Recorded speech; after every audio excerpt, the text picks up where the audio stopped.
Hey everyone, it's Michelle from WeCultivate, and this is this week's 2-minute language thought. You know, people love to use language and communication like they mean the same thing. I hate to break it to you, but they are not. Let's break it down. Think about a time you struggled to get your point across when talking to a friend, a coworker, a boss. Think about when this happened in your native language. Now, what if you were telling a friend about this issue and your friend told you, well, it's because of your language? That would sound kind of weird, right? Because in your head, it's not a language problem. In other words, no one's blaming you as a native speaker for not having advanced vocabulary or the best, most perfect grammar in the world. And yet, when people are working in their non-native language, this type of concept seems to go out the window. See, language is the system, the words, the grammar, the sentence structure, the pieces that you need to construct what your message will consist of. Communication, that's the actual exchange, your tone, your timing.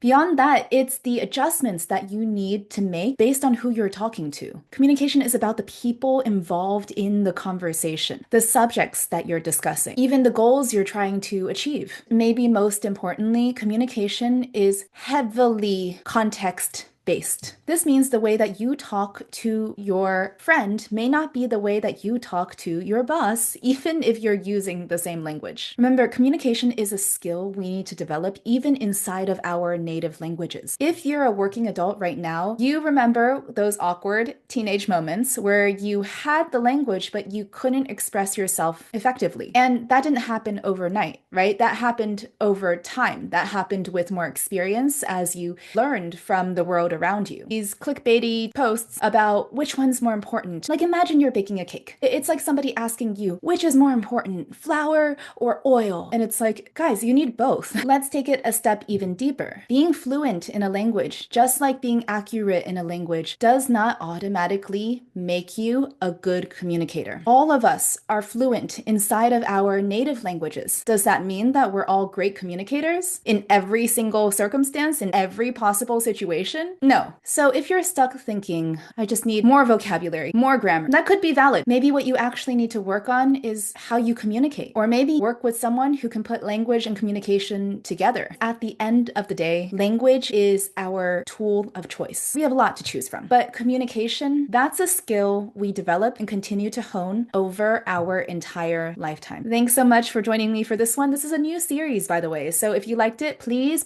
like, subscribe, follow, all the things. I will be back for more next week.